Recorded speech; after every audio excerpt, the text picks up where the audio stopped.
35. lete tercüme tefsir Kur'an'ımızdan. Elhamdülillahi Rabbil alemin. Ve salatu ve selamu ala seyyidina seyyidil enbiya vel mursalin ve ala alihi ve sahbihi ecmaîn. Dersimiz Kur'an'ın tercümesinden, tefsirinden Sure-i Bakara'dan 151. ayete gelip yetti. Geçenki dersimiz tehvil-i kıblan hakkındadır. Kıblanın evvel olmaklarının hakkındadır. O zaman kıblanın anırdı evvel olmaklarının anırtına ne vardı? Peygamberimizden nağı 4000 yılda önce Hazreti İbrahim Aleyhisselam geçiptir. O zaman şu zamanla Hazreti İbrahim Aleyhisselam Allah Teala'nın emrine Kabe'nin şu tadı becermeli oluyor, ken şu tadı kurbaniler veriliyor, yani can feşaniler ediliyor, neftinin tersine ne kadar ulukon dağıtır ediliyor. O şu tadı Hazreti İbrahim Aleyhisselam şunu Kabe'nin bina edip duqa edin duaları var. Ki şu tadı var, rahim bir emniyet yeri olsun, din diyanatın öşçök yeri olsun, şu form dua etti. O zaman Kabe'nin kıbla olmaklığı şol Peygamber Aleyhisselam'ın söyleyen adının biri. Allah Teala'nın emrine Hazreti İbrahim Aleyhisselam şunu kıble edip beceriptir. Namazın şirin bir bakmaklığı yer edip beceriptir. O zaman Hazreti İbrahim Aleyhisselam'ın şol eden ihlasına göre, niyetine göre bir duasının kabul olurluğu geçti. O da ne oldu? Kabe'nin Ümmeti Muhammed sallallahu aleyhi ve selleme de kıbla olmaklığı. O bir duası Hazreti İbrahim Aleyhisselam ümmetin hakkında etti. Şu tadaki adamın hakkında gelecek hakkında Rabbena ve ba'at fihim rasulen minhum dedi. Ya Rabbi Resulü'nün arasında bir tane peygamber öğretti. Şu dua şu tadı kabul olur. Peygamber'in mübarek hadisine geliyor. Men atam İbrahim'in duasından diyor da. Şun bereketine, şun duasının kabul olanının neticesine mi oluyor? Peygamber'de Peygamber Aleyhisselam oluyor. O zaman Rabbimiz Allah Tebarek ve Teala ştada kıblanın evvel olurluğunu, o Yahudilerin marahim şu form yok kurumda tapyallığını hem de aydık geçti. O ştada olukan tavsırlıqat ne mi? Fela takhşavhum dedi Huday Teala. Onlardan korkmam dedi.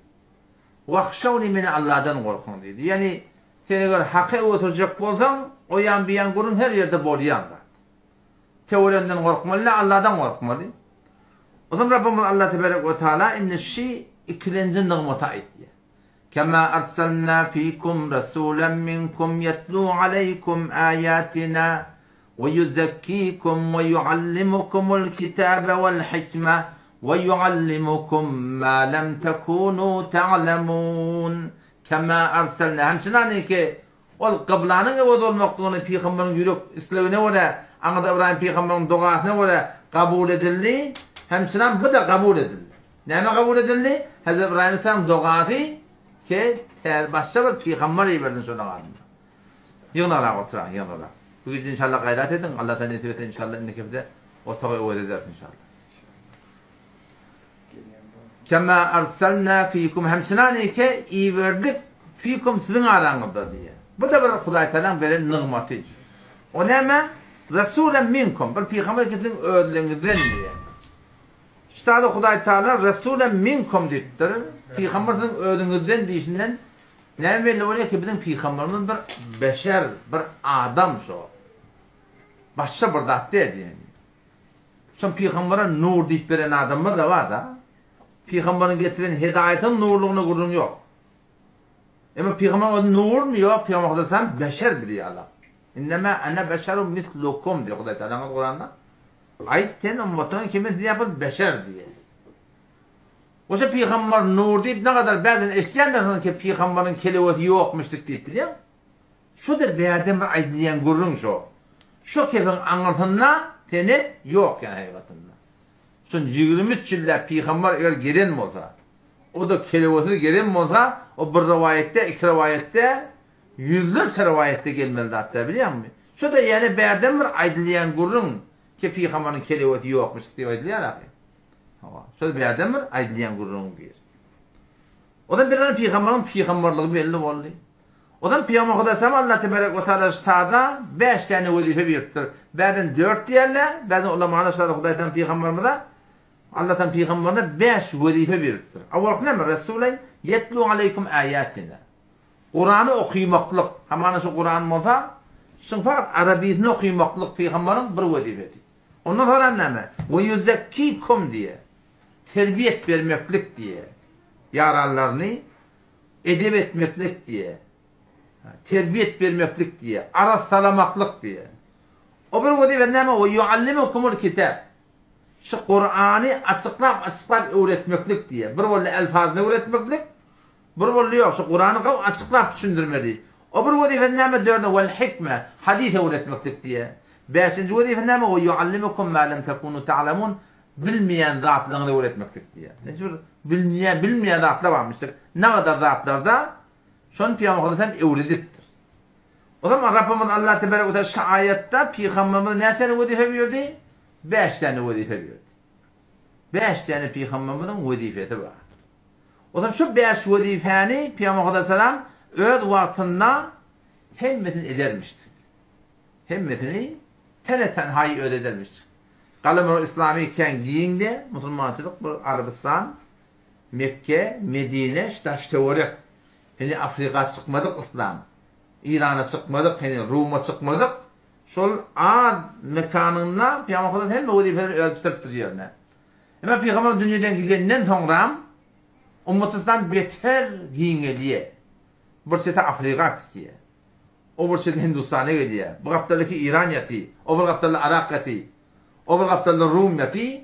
O zaman Peygamber'in şu vazifelerini doğru yerine getirmeden çürüyüm, forum ulamalar dörep, forum şoğutuna bernameler yördüktirler, programlar yördüktirler. Halmana Peygamber'in bir vazifesi neyme? Yetlu aleykum ayatina, Kur'an'ı okuymaklık. Ondan sonra şu Kur'an'ın özünü doğru okuymadan çürüyüm, tecvid ne kadar ha kitaplar yazılıptır. Ne kadar ha şuna umur sarf oluptır. Ne kadar ha şuna kilaslar koyuluptır. Şu adı sen görüyorsun bakayım. Şu Kur'an'ın ödü var okuyulmandan çürüyüm, ne kadar ha zahmetler çekiliyor. Ki doğru okuyulsun, tecvid bilen okuyulsun. Şun tecvid özayına katılmağın burada. Sen şu Farsi'de merdumsunu okuysan mort oluyor da. O zaman Arabi de şeyle. En tecvid ülkesen mana ülkeye yani. Peygamber'in bir vazifesi Kur'an'ı öğretmektir. Sadece ona Arap ödülleri Peygamber'in ayçiyalı olalıyallah. Kur'an 7 tane lehçe bile indirdi ya da. Lehçe diye ona emeşip, ona emedip. Vurukla, kulpla. Şurada hemen de bir de Kur'an'ı 7 lehçe bile indirdi. O zaman şu zamanında Peygamber Aleyhisselam öyle insana kamil sahabeler de Hudayda khas istidat koyuptur. Şol 7 lehçeni Peygamber hoş aytmakla bunu sahabeler öğrentirdi yani.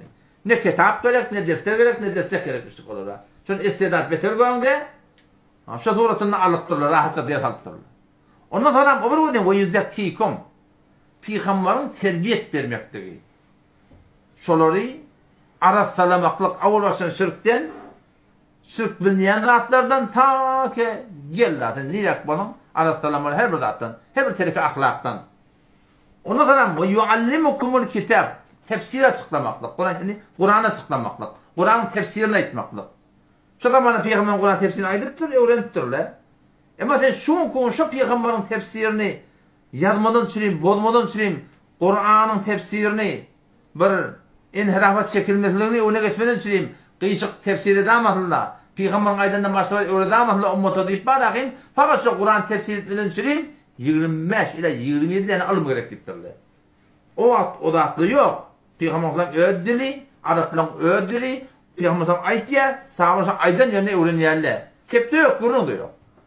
Ama sonra Peygamber'in şak ilmini öğrenecek bolup, tehriften takkacak bolup, ehli batıl Kur'an'ı illigramasın manasına, lafına yükledip bulmayan, manasını yükledip başka bir mana veramasın, ulamalar sonra zahmetler çekip, şu bir Kur'an'ı açıklamadan için 25 ile 27 forum alıp gerektirdiler. Ondan sonra vel hikme. Hikmeti bir hadise değil ya. Peygamber'den hadise ediptir. Sahabeler eşittir, amel ettirler. Kepte yok, kurun da yok. Ama sonra forum tayfını döneptirler.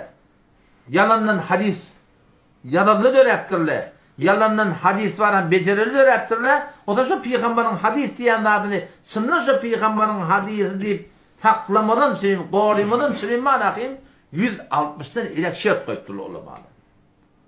Şu kepler aytmadığını ben bir kep aytsak koyanlar. Bir kepten artla kesik ayttım. O yüzekkiyikum aytmadım. Tecvidin müten rahmetler çekiliptir. Kitaplar yazılıptır. Cüdegana ustadlar vuruluptur. Ne kadar ha şu adı dehmesin okudune. Tefsir qoğrimadan çürüyüm. Şu peygamberin bir tefsiri yoktu. Şu peygamberin aydanı alacak, diyeni alacak. Ummata tevriminden çürüyüm. 25 ile 27 ılım döredip şunu etmeli yokan kabul edip koyuptur her kimin tefsirini. Peygamberin hadisi olup da şunu ummata doğru tevriminden çürüyüm. Bir hadisten bir zaten mana çıkaracak onun 160'dan ayanarak şert var deyiptirler. Şu terbiyet ve uyzekkiyikum. Terbiyet vermeklik, tezkiye etmeklik. Ummat var rahim bir iman taydan, ihlas taydan, ahlak taydan, reftar taydan, kirdar taydan, goftar taydan bir ideal peygamberin aytgan ummat saklamanın içinde şuna da ne kadar bernamalar dönettirler. Şuna ne diyorlar? Kim bilir haysana? Tasavvuf deydi şuna. Safsızlık deydi ya. Safsızlık peygamberin vatında nerede varmıştık diye de şu peygamberin vatında şu Kur'an tefsir etmeden için 27 ılım nerede varmıştık? Varmıştık mı? Yokmuştuk. Sonra şu Kur'an'ın tefsirini qoruyacak bolup şonu dörediptirler. Peygamberin hadisini düşünmeden çireyim. Peygamberin vatında bir tane hadisten hüküm verme olsa 160'dan elek şart nerede varmıştık? Varmıştık mı? Yokmuştuk. Ne dörediptirler şu peygamberin hadisini? Şu yalandan hadis dörediptirler. Yalandan peygamber şey diye deyip de peygamberin aytmadıklarını ayt edip ummatta yonu delle varıptır. Şonun evinde durmadan çireyim bir düzgün dediptirler. Ne kadar ha kitap yazıptır şuna hakkında. Aynı tecvidin hakkında şeyle şu tezkiye peygamber terbiye etmektir yararlarını. Ahlaklarını doğrulaptır, berkortlarını doğrulaptır, mamullarını doğrulaptır, ihlaslarını doğrulaptır. Şöyle şirkten kaçırıptır. Şirkinde enki hafiyetki riya olsun, riyadan kaçırıptır, ihlas öğrediptir, gözeşte öğrediptir. Ne kadar halat öğrediptir. Şu peygamberin ahlaktaydan, terbiyetaydan ummati öğreden zadını doğru taklırmadan çüreyim. Olamalı ne? Tesavvuf diyen arada bir dat var. Surutunu ona düzüptürler yani. Şuna ne mi? Şu şeriattan ayrı bir zat değil yani. Onun gelin almalar, şu Peygamber Kudası'na nefsenin vazifeti, Kur'an'la 4 yerde gelir. 4 yerin üçüsünde bir form gelir. O birine şu tezkiyen gurun ahirden gelir. O da, kema arsalna fikum rasulen minkum, yetlu aleykum ayatina, Kur'an'ın elfazı, okuymaklık Kur'an'ı ve yüzekkikum terbiyet tezkiye etmeklik ve yuallimukumul kitap tefsir açıklamaklık, Kur'an açıklamaklık ve hikmet öğretmeklik. Şey değil mi? Şu 4 tat bile Kur'an'ı 3 yerde bile gelir ve bir yerde tezkiyenin Kudayetine ahirde getiriptir. O da İbrahim Peygamber'in dilinden 129. ayet Sure-i Bakara'da Hazreti İbrahim Aleyhisselam duasını ne diyor o da? Rabbena ve ba'at fihim rasulan minhum yetlu aleyhim ayatina ve yuallimuhumul kitabe vel hikmete ve yuzekkihim dedi öyle. Tezkiyen İbrahim Peygamber ahirden getirdi. Ama o taraftan yankı 164. ayet Sure-i Al İmran'la Allah Teala şunu öğredenine tezkiyeni ılımdan evçek getiriyor. لَقَدْ مَنَّ اللّٰهُ عَلَى الْمُؤْمِنِينَ اِذْ بَعَثَ ف۪يهِمْ رَسُولًا مِّنْهُمْ يَتْلُوا عَلَيْهِمْ آيَاتِنَا وَيُزَكِّيهِمْ وَيُعَلِّمُهُمُ الْكِتَابَ وَالْحِكْمَةِ Sure-i Cuma'da da şeyde. Huvellezî Allah o zâti ki ba'ate fil ummiyîne rasûlen minhum yetlû aleyhim âyâtina ve yuzekkîhim. Kıtada ikinci yerde getirdi. Yani şu Peygamber'in 4 vazifesi 3 yerde izin bile gelir, tezkiye ikinci yerde gelir. Ama İbrahim Peygamber'in duasında şu tezkiye ahirden gelir. Ama ulamaların arasında hakkında bir bahs var ki Allah'ım öğrenip tezkiye edilmeli mi? İbrahim Peygamber'in kıda ne yapmalı? وَبَعَثْنِ رَسُولٌ يَتْلُوا عَلَيْهِمْ آيَاتِنَا وَيُعَلِّمُهُمُ الْكِتَابَ وَالْحِكْمَةَ وَيُزَكِّيهِمْ Tezkiye ahirden geliyor. Alımı öğrenip sonra tezkiye takmalı mı? Ya yok 3 yerde görüşüne uğra. Şu Kur'an'ın alımdan övünçak bana tezkiye var mı? Ulamaların muhtelif rayları var. Birbirine cevapşı ki tada maksat var rahim bir övünçe o olmalı diyen gurrum yok deyiptirler. Belki şunun ikili birbirine gerekli alımsız edip bolup bolmaya. Alımsız tezkiye taf bolmaya. Tezkiye tafta alımın olmasa o da alımsız tezkiye taf bolmaya. Tezkiye tafanın alımsız olan da o da feyda vermiyor adamlardan. Belki iyi gumrahiye var yani. Çünkü bilmediğin adam. İkisi de yani lazım mezum gerekli da. Bir adam iki var ahim öğrenmen tesavvufçılığı yiyecek olsa hepsi o şey akidesini doğrulamaklık gerek. İtiradını doğrulamaklık gerek. Amalını doğrulamaklık gerek. Musulmançılıkta öyle gerek dağıtları var da dehletten namazdan öğrenmeklik gerek. Ondan sonra şol orada olmaklık gerek. Ne kadar da namaz yok, dehlet yok. Halal haramdan hesap bilinek. Yönüme soğuk diyeyim bilen. Onun ili ne var ya? İli gumrahçılığa var ya diye biliyorum. O zaman İlerken şu ör kitabında bir rahnamayı ediniz tavsiyenin hakkında. İmam Ebu'l-Hasan Ali Nevi rahmetullahi aleyh arada da Şeyh Taha merhumun bir ekidini koydular biliyor musun? Ekidini koydular ki Şeyh Taha merhum Taha Canahum merhum yani Ebu'l-Hasan Ali Nevi rahmetullahi aleyh ekid çektirdi. Hindistan'a buraya gidiptir, ya başka bir de sataşıptır. Ebu'l-Hasan Ali Nedevi rahmetullahi aleyh bilen bildirip ekid çektiriptir. O zaman şu şagirdleri şu iftihar edip yani yakıylıkta koydular. Ve Ebu'l-Hasan Ali Nedevi rahmetullahi aleyh bir şahsiyeti cahani. Karnı çağırdı, onun ördenizi karnında şu adına mutefekkir budur ki cihan İslam, alem cihan Müslümanlıkta anır başka fikirli adam deyip şu ad verdiler. O zaman şu bir kitap yaptır. Rabbaniye la rahbaniye deyip tavsiyenin hakkında. O zaman şunu tercüme ettirler. Tezkiye bir ihsan deyip. Molana Dehkan hafizahullah edildi. O tavsiyelikten düşünecek bolsam kavi yani bana ne meşi ne formasyon bilecek adam şu kitabı okumaklık beter gerekli yani. Ben şu kitabı hem de avvalına ahir iş okuyup çıktım şunu. Hazır mezariyede badır tezkiye bir ihsan ortam tercüme farsi olur. Tavsiyelik diyanatlar ne mi? Şun qav düşündürüptür şu tadı. Şu tavsiyelikten gerekmiye gerek geldi. Yani qiyinlasak da Şeyh Taha'nın şagirdleri şun kummanı hem ne kadarları tavsiyelik diyende var ahim yarahına duğlaklayan yanlak oluyor. O taptan İbn-i Teymiye Rahimullah'ın kabul ettiği diyorlar.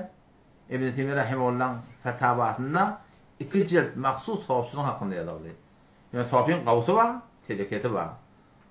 Moğollan da gavtuva hareketi var. Kari de şöyle, müellem de şöyle, pezeş de şöyle, ahun da şöyle, hemmet şöyle. Bir zamatte telekizlik badip baran şu zamatın el çekmemada hiçbir zamatın yanına varıp bolmuyor. O şu kitabı okumaklık. O zaman da tavsiyelik diyenlerin öldü neymi? Tavsiyelik diyor ya. Tavsiyelik diyenlerin öldü neymi? İmam Rabbani rahmetullahi aleyh öz mektubatında şu 2 cilt kitabı var ya, mektubat İmam Rabbani'ye. Ye, o da ya da oluyor, doğru ya da oluyor. Şu kitap tavsiyelikte bir güçlü kitaptan biri. Kabul edilen kitaptan biri.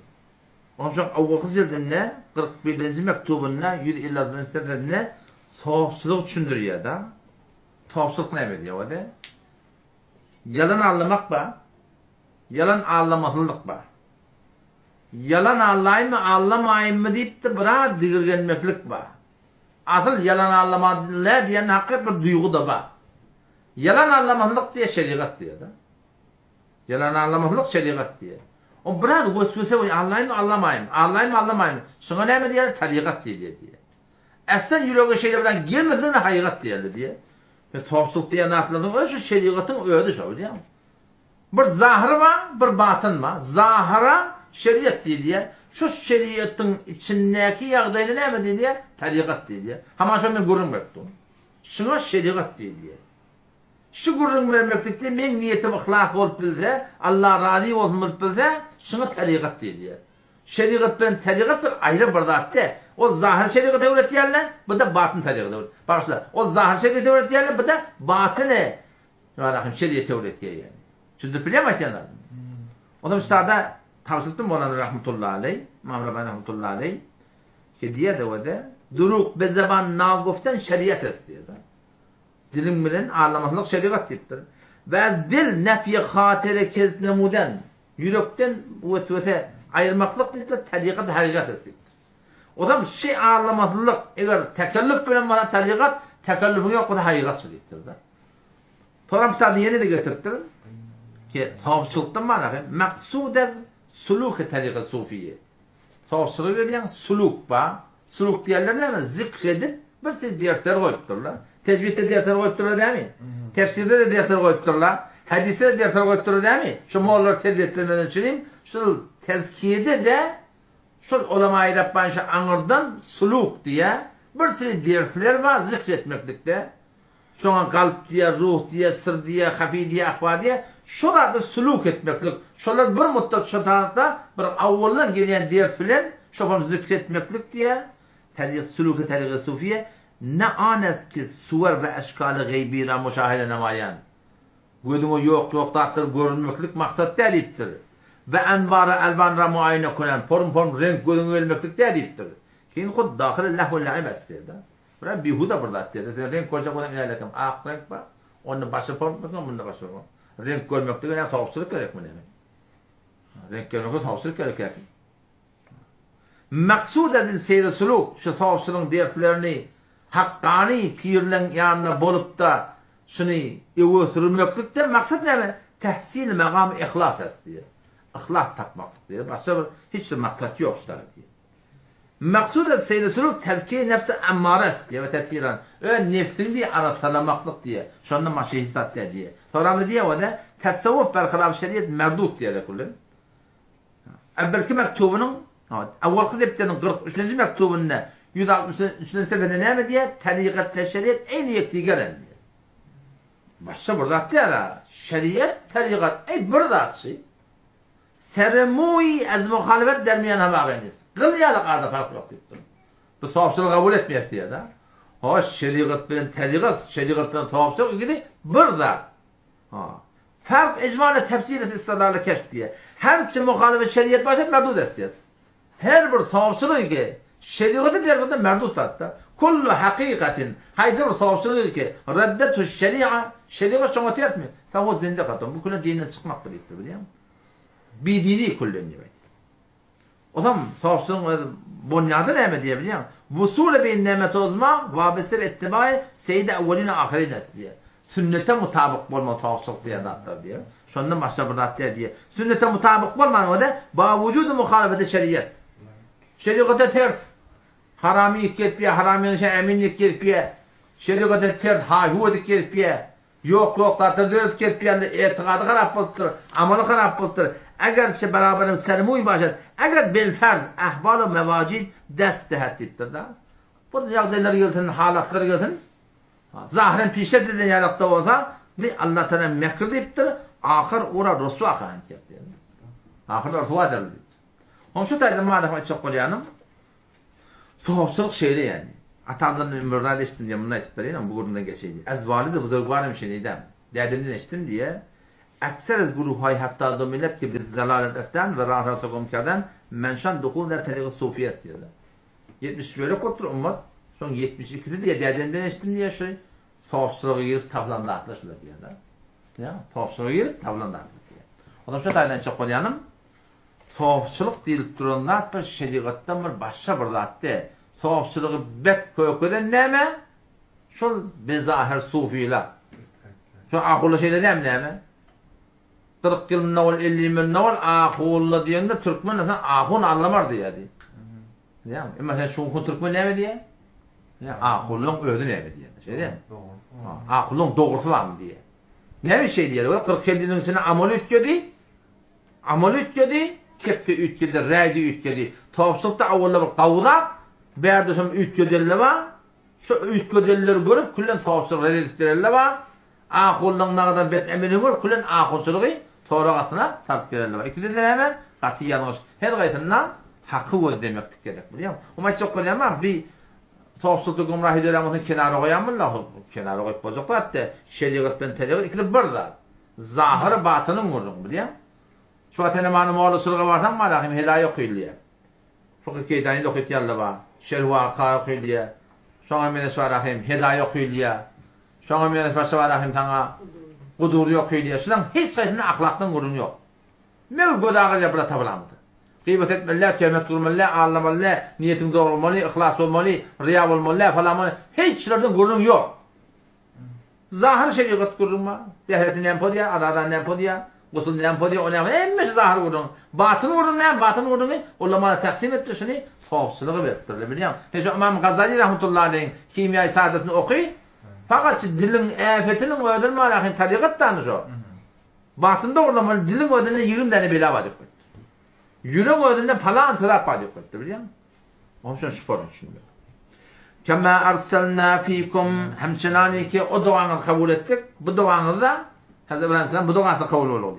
Kema arsalna fikum hemçinani ki sizin aranızda iyi verdik. Resulen minkum peygamberin ödünüzden o peygamber nimettiye yetlu aleykum ayatina bize Allah'ın ayetlerini Kur'an'ın sözünü okuya ve yuzekkikum size arastalaya tezkiyetiye ve yuallimukumul kitabe size kitabı öğretiye Kur'an açıklayıp veriye vel hikmete hadith öğretiye ve yuallimukum öğretiye ma lem tekunu ta'lemun bilmeyen de atlanır diye. Peygamber oradan da ne mi biliyor musun? Tep öğretir da. Tebipçilik. Peygamberimiz sonunu öğretir yani. Nemen imeli, nemen peyda var. En teşvik zatlarda şu anda varis tutuyanlar da biliyor musun? Varis. Yani baldırından varlar gördüm. Yoğun motuskaya biliyor musun? Varis. Sadece Peygamber'in sünnetinde mustahap. Goslet yerden su açıyordun. Sonra dilin eteğinden tavuk su koyvermedi. Bu diye alacak su. Kışın ölürde koyverme takiyin öldü. Şu an emiş o. Kellağırın da emiş o. Men nesine var şu aydamda ama Allah'ım mesela kellağırın da ayrılışabilir niye de. Şuna ben de söyleyeyim yengizcek sünnetler var biliyor musun? Şu sünnetleri bir de paybendi etsek sonunda kendinin canımıza da köpten köp yani Huday Teala sonunda peyda koydu. Hop bitadı ne? Rabbimiz Allah Tebarek ve Teala Peygamberimize 5 tane öyle öğretti. Şimdi ummetin de şu 5 tane nimetin kıbalına 5 tane öyle başladı. Avvakta ne? Fedkuruni. Allah'ın yatlamaklık. Ondan sonra ne? Veşkuruli. Allah Teala'ya şükretmektir. Ondan sonra ne? Vesta'inu bis sabr. Sabırdan kömek almaklık. Ondan sonra vessalat. Namazdan kömek almaklık. Beşincisi ne mi? Beşincisi Allah Teala'nın Allah'ın da attığını ullamaklık. Bir de 5 tane Huday Teala vazife veriptir yani. Sen artık kaç çıkma. Sen bana artık ayda. Gel yine uğurlayalım. Bunu anlatıyordun mu? Yok, oturmayın. Öyle mi? فاذكروني أذكركم واشكروني ولا تكفرون فاذكروني من الله نياتلان أذكركم من الله نياتلان واشكروني من الله شكرتم ولا تكفرون كفرت من دير الله تعالى نياتلمقلق أول خوديفة فاذكروني من الله نياتلان ديتر öyle kallan bir diktir da Huday Teala min Hasan niyatlı yani bilyen diktir diye. Yani biz benne Allah Celle Celaluhu Allah Hasan min niyatlı ya. Onu her vakit ben Allah Teala niyatladım. Allah Teala min niyatlı ya diktir. Delil ne? Kur'an diktir. Huday Teala ne diyor? Fezkuruni min Allah niyatlan ezkurkum min Allah niyatlayacak diktir diyor. Zikretmeklik ne biliyor musun? Zikretmeklik ibadet bilen taat bilen. Ya Huday yatlamaklık bir var ya, dille biliyor musun? Tefsirden itibaren. Bu dilin var ya, dil ne manaydı ya? Dil yürekteki zadaydı ya. Dille gelen zat, yürekteki zat da, ağız vakit var ya, yürekteki yok da dile geldi. Onun mesela, Mevlana Rahmetullahi Aleyh, Mufti Şefi Rahmetullahi Aleyh diye, zikirler asıl ibadete ziyadkardan ki bakal irtibattır. Zikir diyenler aslında yüreğin gurrun diye da. Zikir zamanı ne mi? Çün dil yürektekine edip benden şu tadan manahin dile ne diye zakir edip manahin şuna zikir diyeliktir diye. Asıl dil diyenleri şu yürektekine aytyan diye. O zaman şu tadan gerekli deyiptir ki zikretmeklikte ne mi? Yürek bilen bile olsun diye. Mevlana Rumi Rahmetullahi bersi zaman tesbihi ber derdil gâve khar diye da. İnçinan tesbihi ki dalet eser diye. Zikrettin subhanallah, subhanallah, subhanallah, subhanallah, subhanallah. O başı yerde getmiyor. Haliye sevap değildir. Yani eser. Eser gerek zaten. Tesir almalı. O zaman şuradan zikrin Nakşibendi deyin ki o lokhan zaten ne biliyor musun? Şöyle Allah demeyken Allah'tan yatlamaklık. Bir de bitir gıflet verirken geliyor. Kur'an okuyup verirken Hudaý Teala ne kadar Vallahu alimun bima tef'alun vallahu nasıl Allah Teala adı geliyor. Şu Allah diyemizde de Allah deyip bu kadar Allah yazını söyle. Allahu Ekber diyen Allah yazını söyle. Zor tekbirde Allahu Ekber şırt gıflet geliyor. Onun için Nakşibendi zikirde her Allah diyemekken Allah'ın hazır nazır bilip aytmaklık. Şu ken kömek var ya baştaki vaatlarda da Hudaý Teala yadıma tutturmaklık yani. O zaman elbette üstadı getirttir. Ebu Osman diyen bir adamın yanına gelip şikayet ediptirler. Bir tesbiha ihtiyat ettir. Yine fikrimiz başlıyor ediptir. Da bu ne acaba orada ediptir. Onu şükredin Hudaýa ediptir. Lağal bir ozvunuz Allah'ın aydan istiyor ediptir da. Fikrim başlıyor da bota olsun ediptir. Onun için de adamı alakim herki bir ibareti farsi var alakim. Ne mi diye? Dil beyar, ders bekaro, dil beyar diye da. Ondan kadar o da işlep yazında biliyor musun? O şey işlep yerken dilini zikre dolamaklı. La ilahe illallahu, la ilahe illallah. Şey dili geldi yer. İşlep yerken var ya, vaatını boş geçmedin. Şoňa dilin hakkıyet öğrenşiye da. Ya başka bir dil hakkıyet. Hasbiyallahu, la ilahe illahu. Dilini işlep veren vaatlan dil bekar, dil beyar, ders bekar olsun da. Şu kendinin derecelerini arttıracak. Yok ama şeytanın zikretmeden ona fıkrettiyen, mına fıkrettiyen, oradan vöt olup var. Yok oylara giriptir. Biliyor musun? Şu işlemizde de şu zikredip oturmaklık. Şu beter var hem insana peyda beriyem da yani. O bir erke atladı var ben tavsiyem şey. Şey bir çevirce tesbih bizim yardımımızda olsa biliyor musun? Tesbih. Tesbihe muzekkir değil ya da yadına atar ya. Şu elinde olsa ne olacak ayıp durumda. Ya böyle zikr şımarda ol ya. Şu kem kömek var ya Hudaý Teala yatlamaklığa. Şu yanında bir tesbihcim olsa beter kavuy. Yöne bırdak bay yöne. Zikredecek deyip şu aten şu at guruna da otayım da. Men guruma da otayım. Siz de kulağa otayım. Şu tarzı zikretmekten manatı yok. Ya. O zaman guruma başlamayın. Subhanallah. Yöğüt ateş eylemiyor. Subhanallah. Guruma tuğa ink muhimterin de guruma kulak atmalı. Guruma kulak atmaklık guruma tuttuğuna ulakan sila şu. Şu ne kadar yerde var ya da taraf mihman. Eline tesbih ulakan. Şu la ilahe illallah. La ilahe diyen doğataklan kıyımlar ne anlay? Yani kavi. Subhanallah. Guruna da kulak atıyor. Şey doğru yaşayış. Bir ihtirami ve mihman var yaş. Bu attaki ne evet ters düşünen neken neydi o diyorlar da. Mimam mutbarlık adi ile bir öğüne şu eline tesbih yaptır la ilahe illallah Muhammed Resulullah deyip diye. Mimanın fiili olsa ki otur mimanın yüzünü öde geliptir bir daş yolun diyekleşecek, ayışacak, diyecek sana muhabbeti var da. Ha sıda bilmeyen mi? La ilahe illallah zikretke doğadan kıyımlamaya. Doğadan kıyımsan da billah olana. Ne ama? La ilahe illallah zikredecek de o adam. Yoksa mimançılıkta ya gurur ve vatika en muhimteri zat neyme? Şu celiten öz islevine ola kıyımlamalı. Gurur ve tuttuğumu gururuna ola atmalı. Sen bir yerde otuyorsun taraf koruyorsun bir hicab, ya nasat otuyor, ya karşık otuyor. Heşen kaptanı tesbih tane oturmaktan doğru mu? Ya şuna davet vermekten doğru mu? Sen bir tücüler, koro köşeler, hanam zannedir. Sonra halallın haramdan ayıp. Şu taada. O taada den tesbihin bilen on ağlan kabile berdaş diye ikili diyen gelmiyor. Her bir ibadetin bir erzisi var da şon öyle vakti var. Namaz zamata gitmeli tuğha başı da şon yerini tutmuyor. Namaz zamata gitmeli sen haltan doğru sadaka verdi aylan ne yer. Ne sadaka ver yani. Hudaý Teala kabul eder mi? O namaz zamata gitmemesin ki. Sen boynuna hac farz olupdur. Hac farzına gitmeyen mi alakayım? Nefes sadaka verip gitmiyor. Hudaý Teala kabul eder mi? Sen bergin vermeli. Bergin vermeli o kadar sıkıntır. Bergin vermeli. O her zaten böyle zayıf adam biliyor musun? Şu ibadeti ki şu tadıba ehmiyet hayatında. Şu ehmiyetlilerini tutmalı. Yoksa manakayım bunda mana yok. Şimdi biliyor musun adam?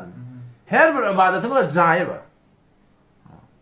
Öyle yersin, öyle gelende sen denan oğlansan sen hakkı var. Ökten sonra gidiptirin işlep geldin. O halat söylen kabul. O bu da pıtada bir kartırına var. Hamireden bir çörek pişiren bir çörek getiren bir oğlun sotaklan bir ne kadar rahmet çekiptir. Yani anından geleni yersen mobilini oynaman durtan biliyor musun? O denana senin hakkı var. Otur sen gurunca sol qara çay otur da ondan bundan gurun var. Şeriki zindigi var şey değil mi? Her dadın o cayba, şu cayba arasın qatı. Ne bilmek gerek inşallah taala qaramaklık gerek. Şun yok mana bir dapada diyanatımız bilen başka adamları ilgilendiremeydi. Diyanatımız bilen şu burada oturan yanında vardım. O zaman o bir işe çıktı. Ona men onu bir dakika təyir verdim ona. O bana list yazıp verdi. Sonra becermedi da. O bana 7 tane yaztırdı. 7 tane de getirdim deyiptir da. O irinden deyim onda sana. Ama Allah onun neymi? 6,5 böyle sen aydın dedim ben. O men sonra öğlep demem aytdım öyle dedim. Biz ikimiz din diyanatlı takla vermekle olanda. Biz haberdar olan dedim ki bizim diyanatımızda millet dedim dinden evlamadın dedim. Şimdi yalak yazıyor orta veriye. 7 yazıptı 6 çıkıptı. Ya anırtar bu gurun hadi ya. Sen din diyanat gibi verin ha. Aslında sen dilerini radi ol. Diyanatı diyor halma. Ola ki düşünmem o. Men hakkım deyipti o da. Sen bir 50.000 tümenden, 100.000 tümenden, 200.000 tümenden geçenin bilen hiç bozak iş yok. Ben atakan kardeş. Aldı sen aydan doğru. Ertesi gün diyanatın yine bet tebliğ etmesin biliyor musun? Tek cıda pilsekladın mı da şu zatın katı zahirine gerek yani. فَذْكُرُونِي أَذْكُرُكُمْ وَاشْكُرُونِي وَلَا تَكْفُرُونَ Avval kuvvedife. Allah Teala'nın yaatlamaklık.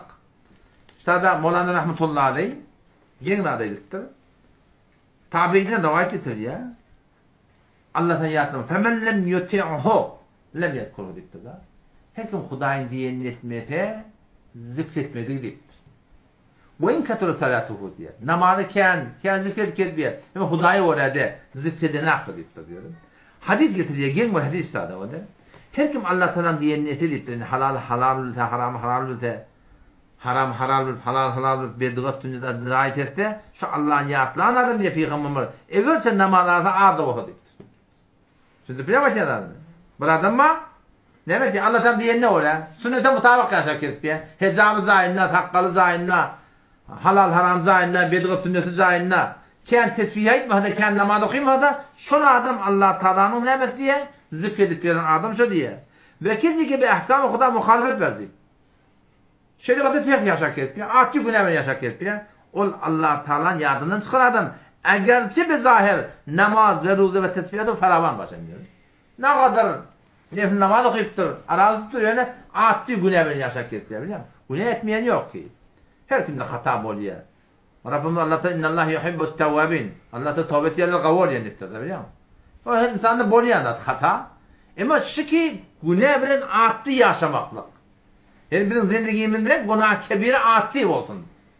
Günah sagiran o da attı olur, o kebire oluyor. Onun şu da atlı katıra ait etmek gerekiyor. Şu bizim şu Türkmen il aramızda mehrem namehrem manatı yok yani. Mehrem namehrem juda atırmalı. Namehreme talan vermeli. Biliyor musun? Şu zatla bir gen oluyor da biliyor musun? Ama biz de bilmeyedik. Şimdi birlik şu zatlara kaim durmak gerek yani. Attı günahla şu açı mobilinde ne kadar günah var biliyor musun? Vaktin batıl geçiyor da. Bu postu diyen, o postu diyen, o postu bar yan şeydir. Oradan neyse takat buldu. Şimdi müzik var, Hudaydan tüymeyen zatlar var biliyor musun? Şu zatlardan katı göğülen yapmak gerek. Biz onunla avval kıvdi ummatın hemen fedkuruni Allah'tan yaratlamaklık. Biz Allah'tan taat bilin, dua bilin yaratlayacak. Allah da bizi yaratlayacak, ne bilin? Tavap verecek, duamı kabul edecek yani. Kur'an'a geliyor da وَيَسْتَجِيبُ الَّذ۪ينَ آمَنُوا Allah'ta çın imanlardan duanı kabul ediyor diyor. Çın mümin olmak gerek yani. وَشْكُرُونِي وَلَا تَكْفُرُونَ Men Allah'a şükredin, kofretmeyin diyor da. Şükür diyorlar ne mi? Nıgmatını yiyip şuna öyle bolmaklık. Nıgmatını yiyip şuna öyle bolmaklık, şuna ters bolmaklık yani. Yani şöyle oturvarsıda var da, şuna aytacak olan tamaşa da şey etti oldum. O ne mi diyorsun? Neşkuruke ve la nekfuruke irneki yamanna ve nekla'u ve netruku men yefcuruke diyor. Ağır kepli bana, şu namazda var, şu bana ağır kep. Aytsam da aytyan yöne neşkuruke yerle sen şükür yerine getiriyet ve la nekfuruke kofretmeyet ve nekla'u düğünden ediyet ve netruku terk etiyet kim? Men yefcuruke Allah. Her zaman terk olabilir biz bizardır falan.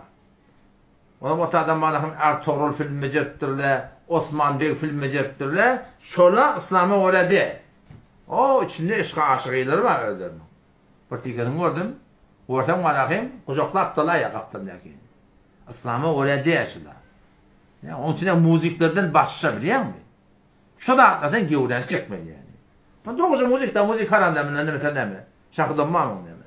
Ya eyyuhellezine amenu ey iman getiren adamlar istaînu kömek alın bis sabri ve salah.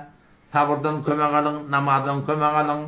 İnnallâhe me'as sabirin bişek Allah Teala sabret yerli bilen. Ulukon tatıyla götürük mesela da siz evliyalar çağırmalı diye ettiğin Huday Teala sabırdan kömek alın deyiptir diye. Evliya ki evliya diye de biliyor musun?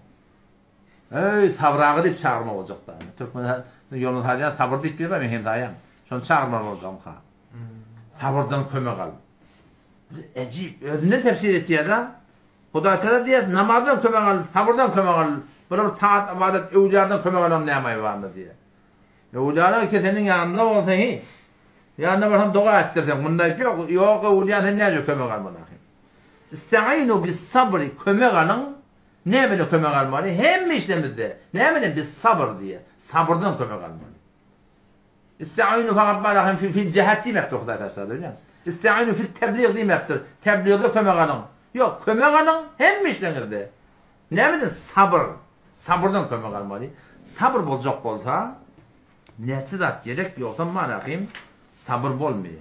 Sabır olacak olsa ne muhasiyette o da avul baştan haramla gören çekmeli. İkinciden taata durmalı diye. Üçüncüden alpanyonun kıyımçılıkta ise onu da durmalı diye. Sabır diyenler ne mi? 3 saat olur biliyor musun? 3 saat. Haramdan gören çekmeli. Vesta'inu bis sabır diye Huday Teala sabırdan kömek alın. Yani sen alpanyonun diyanet yolunda ondan haram ediyor. Haramdan gören çek diye ayıptır. Taat ibadetin mağazı yağda olayan, yine burada appoliya daim diye ayıptır. İşte şöyle ne var ne? Alpanyonun yolunda kep gidiyor, gurun gidiyor, orada inleme diye ayıptır biliyor musun? Eğer şu 3 saat bolsa Huday da ne mi diye? İnnallâhe me'as sabirin. Allah sabret yerle bilen diye. Böyle sabır değil, da zınamaklık değil. Yok.